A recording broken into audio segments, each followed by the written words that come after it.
ప్రజలకు సుపరిపాలన అందించడమే ధ్యేయంగా టీడీపీ ప్రభుత్వ పరిపాలన ఉంటుందని, అందుకు తగినట్లుగానే అధికారులు పనిచేయాలని రాష్ట్ర పురపాలక, పట్టణాభివృద్ధి శాఖ మంత్రి డాక్టర్ పొంగూరు నారాయణ తెలియజేశారు.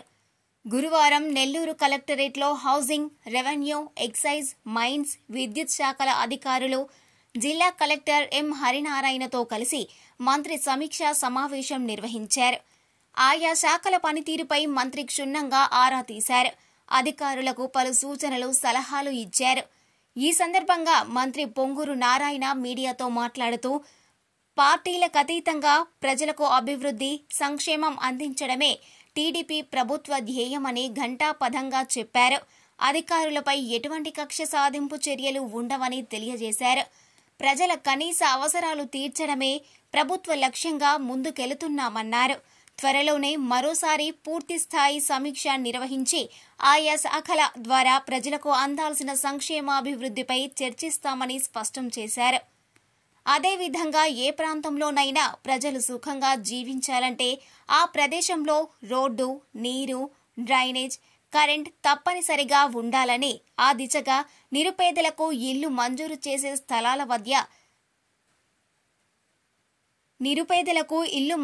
చేసే స్థలాల వద్ద చర్యలు చేపడతామని చెప్పారు.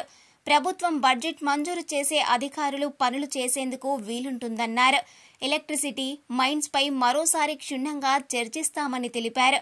నియమ నిబంధనల ప్రకారం ప్రజలకు సుపరిపాలన అందించాల్సిన అవసరం ఉందన్నారు. లేఅవుట్స్ వేసేవారు నూడా నియమాలను పాటించాలని సూచించారు. నియమ నిబంధనలు సరిగా ఉంటే వెంటనే మంజూరు పత్రాలను అందజేస్తామని తెలిపారు. అవకతవకలు జరిగాయని తెలిసిందని, దానిపై కూడా మాట్లాడడం జరుగుతుందన్నారు.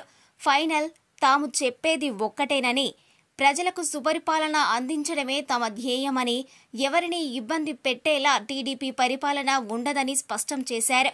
ఈ కార్యక్రమంలో డిప్యూటీ మేయర్ రూప్ కుమార్ యాదవ్, నారాయణ విద్యా సంస్థల జీఎం విజయ్ భాస్కర్ రెడ్డి, ఆయా శాఖల అధికారులు, సిబ్బంది తదితరులు పాల్గొన్నారు.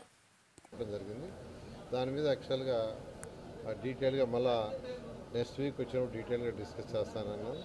ఎందుకంటే ఏదైనా ప్రభుత్వం బడ్జెట్ శాంక్షన్ చేస్తే అధికారులు చేయగలరు. బడ్జెట్ శాంక్షన్ చేయకుండా వాళ్ళని చేయమంటే చేయలేరు.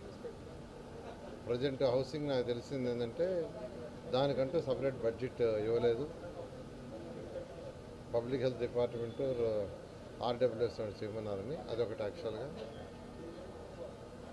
అదేవిధంగా ఎలక్ట్రిసిటీ డిపార్ట్మెంట్కి సంబంధించి సిటీలో యాక్చువల్గా కొన్ని సబ్స్టేషన్స్ కానీ వాటి మీద కూడా యాక్చువల్గా డిస్కస్ చేశారు. ట్రాన్స్ఫార్మర్స్ వాటి గురించి అవి కూడా యాక్చువల్గా ఇంకా కొంత డీటెయిల్ డేటా అడిగాను. అదేవిధంగా మైన్స్ ఏదైతే ఈరోజు కొంత డిస్కస్ చేయడం జరిగింది, ఇంకా కూడా కొన్ని డీటెయిల్స్ అడిగాను. మరొక 4 రోజుల్లో నేను మళ్ళీ వస్తాను, ఆ డీటెయిల్స్ అని తీయమని. అవన్నీ కూడా తీసిన తర్వాత చేస్తాం. ఒకటే నేను డిపార్ట్మెంట్ అధికారులందరికీ చెప్పేది ఒకటే, ఎవరిని కూడా అరాచ్ చేయకుండా ప్రజలకు సుపరిపాలన కావాలి, హరాస్మెంట్ వద్దు, వర్క్స్ ప్రజలకి ఇమీడియట్గా జరగాలి. ఏదైతే రూల్స్ అండ్ రెగ్యులేషన్స్ ప్రకారం ఉంటాయో అవన్నీ. రిగార్డింగ్ నుడా వాళ్ళతో కూడా నేను డిస్కస్ చేయడం జరిగింది. ఈ నుడాలో కూడా లేఅవుట్స్లో కొద్దిగా అవకతవకలు ఉన్నాయని నా దృష్టికి వచ్చింది. అవన్నీ సరిచేయమని చెప్పాను.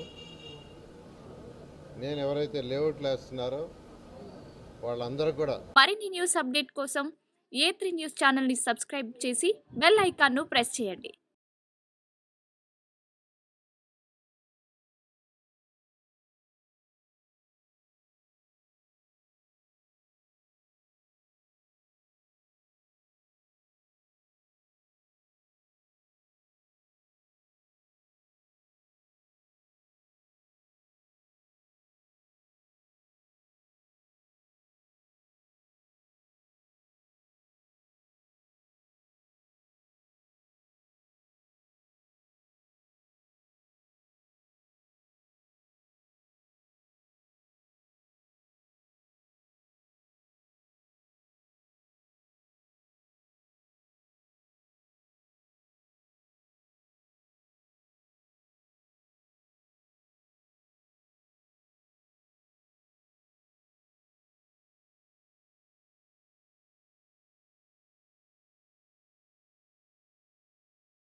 మరిన్ని న్యూస్ అప్డేట్ కోసం A3 న్యూస్ ఛానల్ని సబ్స్క్రైబ్ చేసి బెల్ ఐకాన్ను ప్రెస్ చేయండి.